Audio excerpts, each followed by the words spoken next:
Здравствуйте, welcome back to Russian Through Poems and Paintings. Today is day 120, and we're continuing a little bit with the same topic, right? Bui. We introduced hypothetical expressions with bui, and we learned that thankfully they're quite easy in Russian, right? We use what looks like the past tense form of the verb, and then we just need to include this hypothetical particle bui, right? So today let's continue with that a little bit. We also talked yesterday about if clauses, right? If with если, right, setting up a so-called real condition versus если бы, right, with a hypothetical, right, setting up a hypothetical or unreal condition.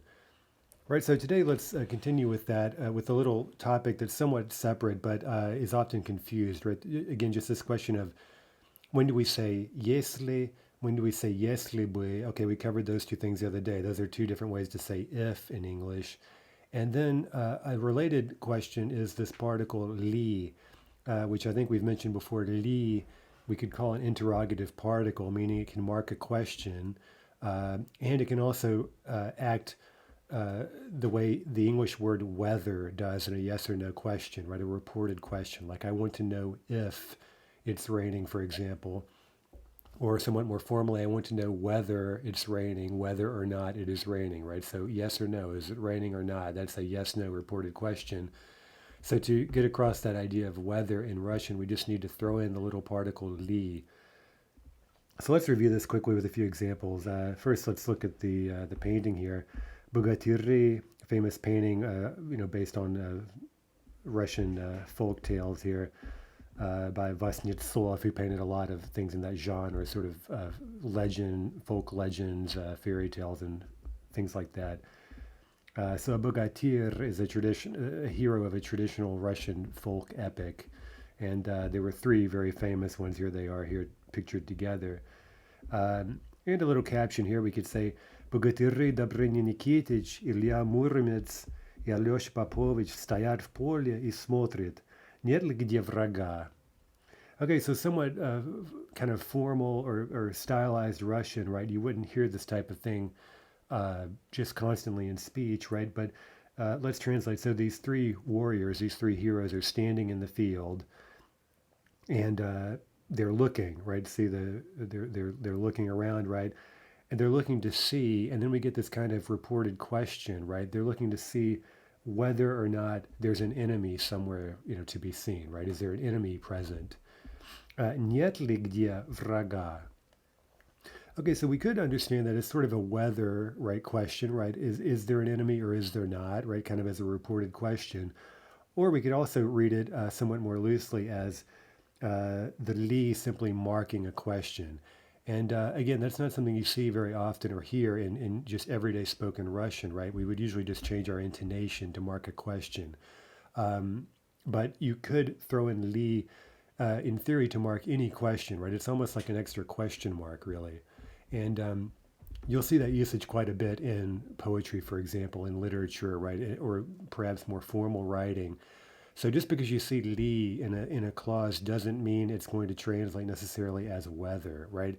You could just almost ignore it really and just translate it by making sure you have a question mark in the English, which of course you would normally have a question mark in the Russian anyway. So the li is just kind of sitting there as an extra way to mark a question.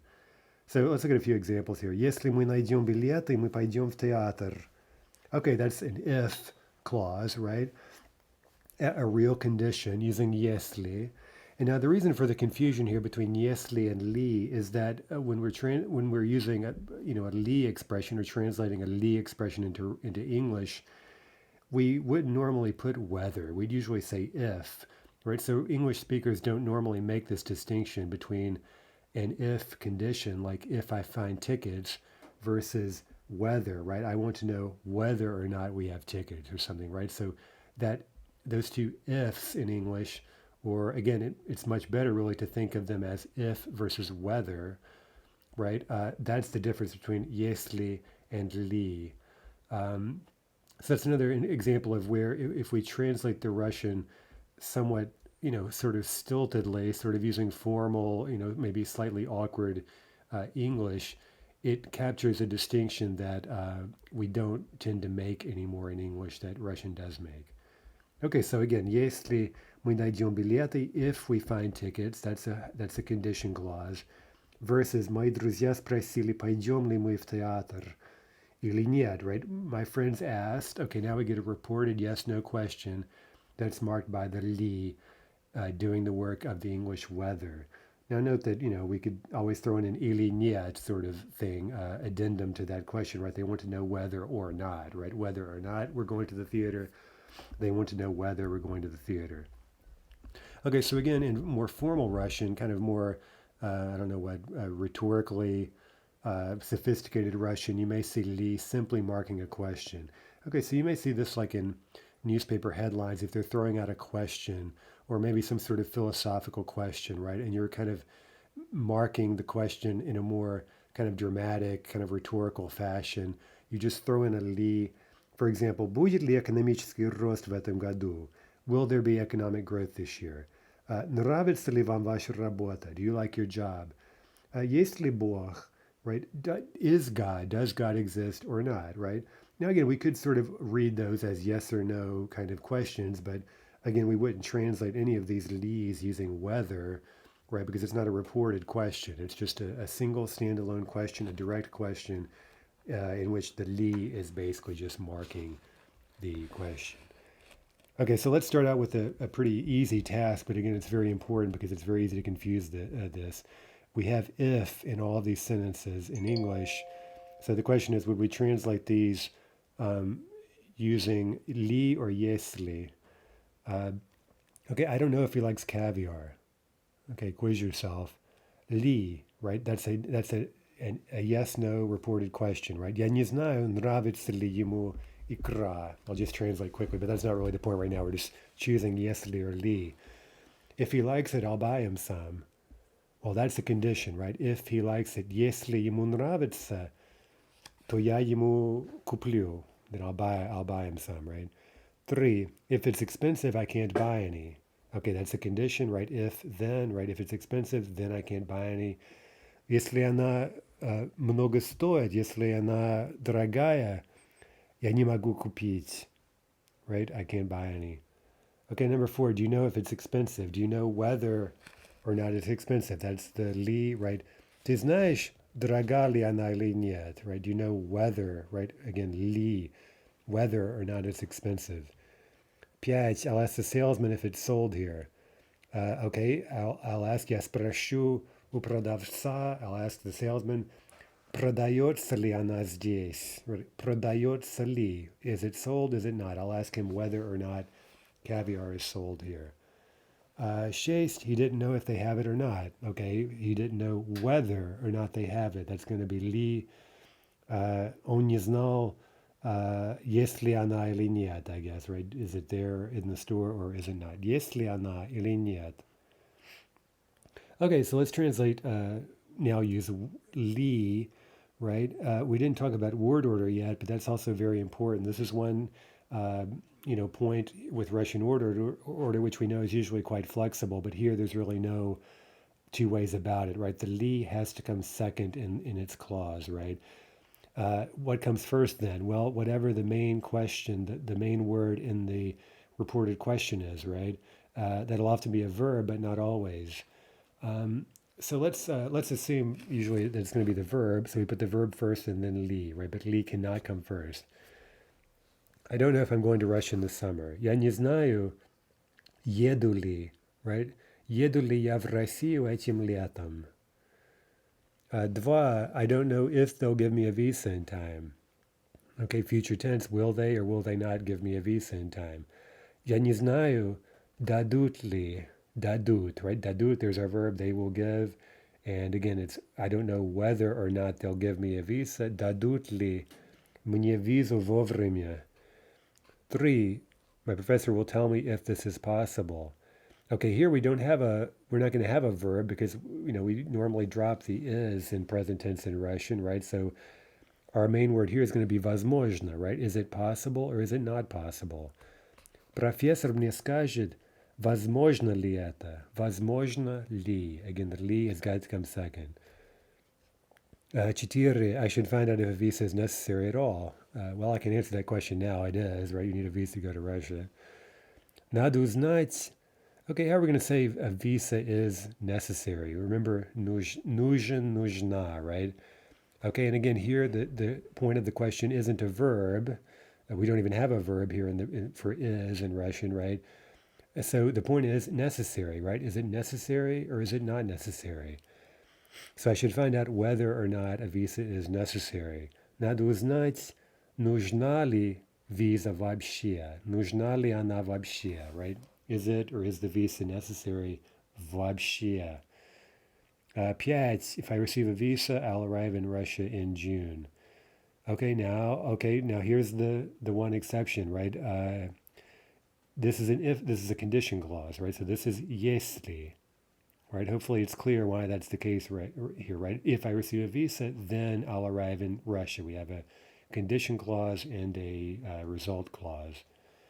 Если я получу визу, я приеду в Россию в июне. 6. We can meet up in Moscow if you want. Okay, that's also going to be that's a condition clause, so that's going to be если. Мы можем встретиться в Москве, если хочешь, если ты хочешь. Okay, let's return now to this question of word order with li. Again, we already covered it really. The li has got to come second in its clause, right? By the way, since like most subordinate clauses in Russian, it's going to be set off by a comma, right? So you have a main clause like my father asked, comma, and then what he asked, right, is your reported question set off by a comma. And if that question is yes or no, then we're going to get li in the second position. Now, here are some examples of how we can change the word order around to shift the focus on the question. Because remember, the main word of the question is coming first in the li clause, right? So let's talk about going to Russia, right? Dad is asking about going to Russia. He could ask this one question, right? The same words exactly, but shifting the order. We're asking a different sort of question. Мой отец спросил, еду ли я в Россию? Okay, that's kind of the default. Am I going to Russia or am I not going, right? Again, usually the verb would come in first here. But by no means is that always the case, right? What if he knows you're going somewhere? That's not the question. The question is, where are you going specifically? В Россию ли я еду? Right? Он спросил, в Россию ли я еду? Is it to Russia I'm going or to somewhere else? Or maybe he's asking, are you the one going to Russia or is it your brother or something, right? In that case, we put я first. Я ли в Россию еду? Right? He asked if I'm the one, whether or not I'm the one going to Russia. Okay, more examples. Money. Someone needs money. He asked me if I need money. Нужны ли мне деньги? Okay, that would be the most neutral, I guess, right? Is money needed or is it not needed? Okay, what if he knows I need something, but he's asking what is it exactly, right? Is it money you need or is it something else you need? Деньги ли мне нужны? Right? Деньги, so деньги comes first. Or am I the one who needs money or is it your brother? Мне ли нужны деньги? Okay, so that's some useful grammar there, right? Ways to shift the emphasis in a question. So let's take again the very same example. We're going to have the same words here exactly. The question is one of word order and emphasis, right? So let's start with the neutral one. They asked if we're watching a Russian film today. Okay, so again, neutrally we would expect the focus to be on the verb. Are you watching or are you not watching the Russian film? Они спросили, смотрим ли? Right? Again, so look at that. The verb is we are watching. They're asking if we are watching. Смотрим comes first, then ли, and then everything else, right? Смотрим ли мы русский фильм сегодня?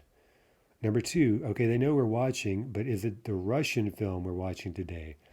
Русский ли фильм мы смотрим? Они спросили, русский ли фильм мы смотрим сегодня? Русский ли?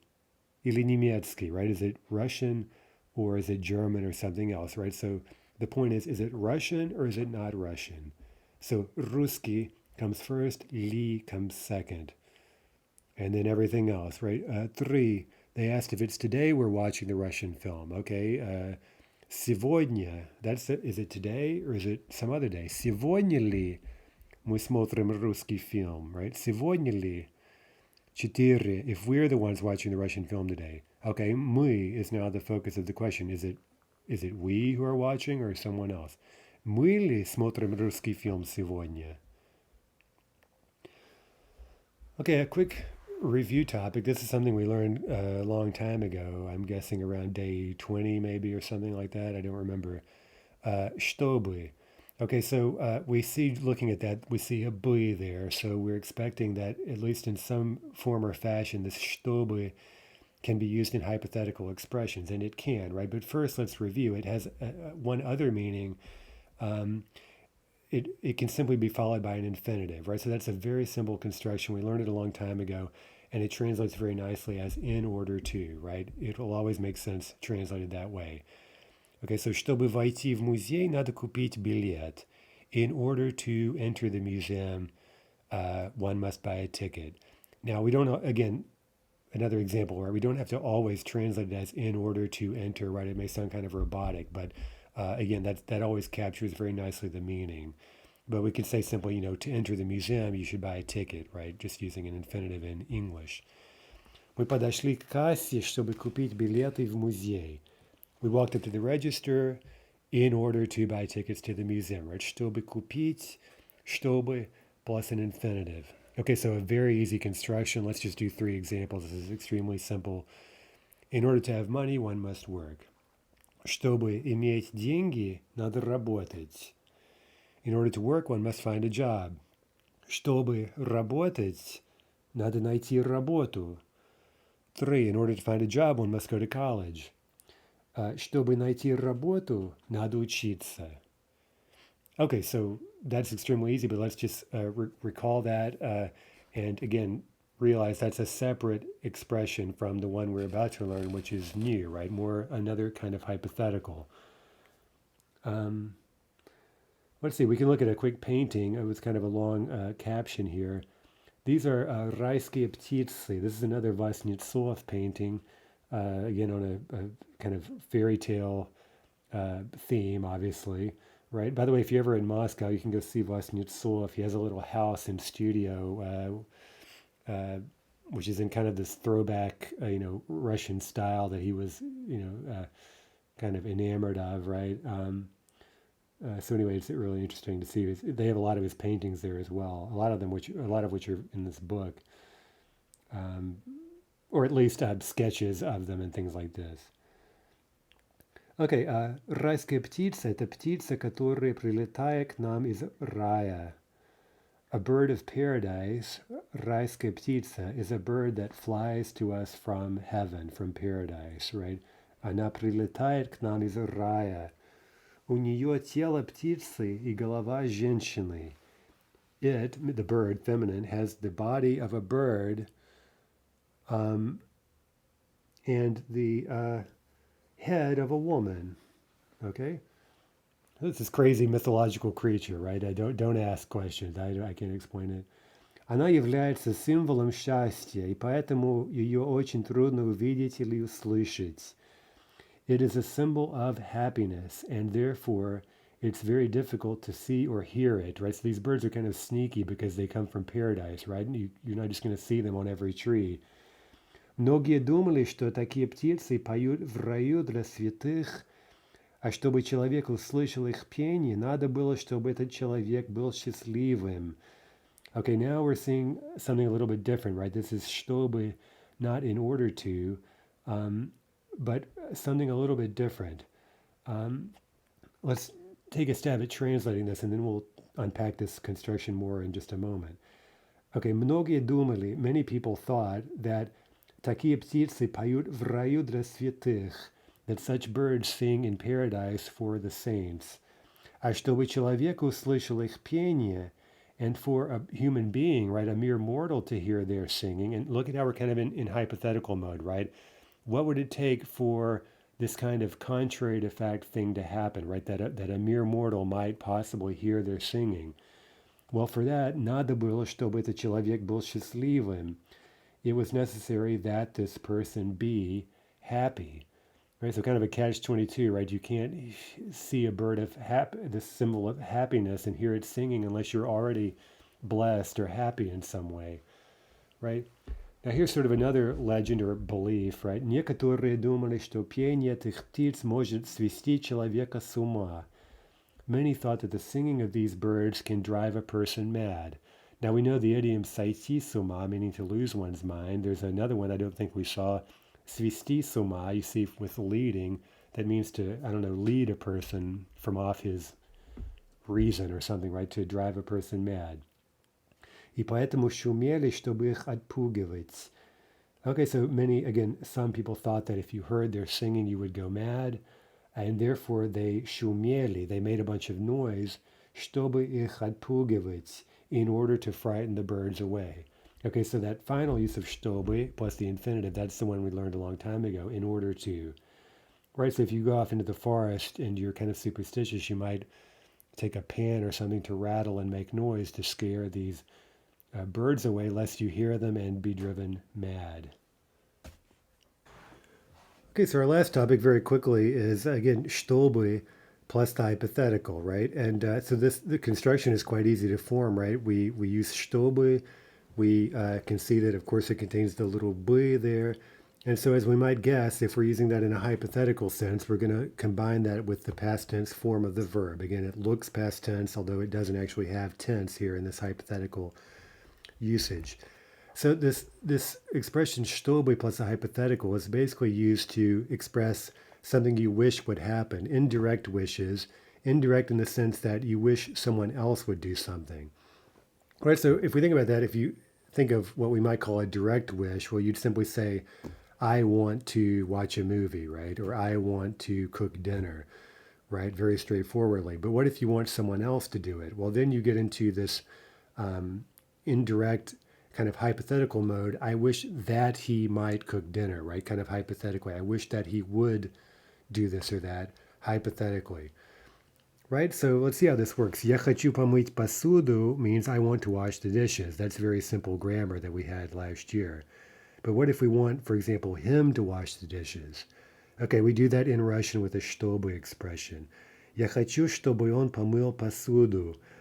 So we start out this phrase with чтобы, we get our subject, whatever that may be, and the verb помыл, in this case agreeing with the subject, right? Again, showing up in the past tense. Or я хочу, чтобы она помыла посуду, right? We just switched our subject. Она now is the subject. I want her to wash the dishes. Again, we can use these things in a variety of wishes, right, that are sort of hypothetical, right? So a lot of things that we wish might happen or that we wish wouldn't happen, right? It could go both ways. Things that we're afraid might happen. Я хочу, чтобы вы были счастливы, right? I wish that you might be happy. I want you to be happy. Я не хочу, чтобы мой сын весь вечер сидел перед компьютером. I don't want my son to sit all evening in front of the computer. Now look again at how, the way we're translating this into English doesn't necessarily line up every time with the Russian, right? And here, I don't want my son to sit, right? We're using an infinitive there in the English. Okay, so anyway, let's just do a few of these. Again, the grammar is really quite easy. I want the weather to be nice, or I want that the weather might be nice, or something. Я хочу, чтобы погода была хорошая, right? Погода is our subject. 2. Отец хочет, чтобы мы, okay, мы is our subject, чтобы мы помыли посуду, right? Father wants us to wash the dishes. 3. Mom wants her son to carry out the trash, take out the trash. Мама хочет, чтобы сын вынес мусор. Or 4. Мы хотим, чтобы blank, that we want everything to be good. Мы хотим, чтобы все было хорошо. Right? Okay, so that's some pretty simple grammar, but also quite useful. You see several examples in today's poem, right? The Lermontov, a very famous poem, one of his, maybe his most famous poem, actually. I think I feel safe in saying that. Anyway, that's enough for today. Until next time, до свидания.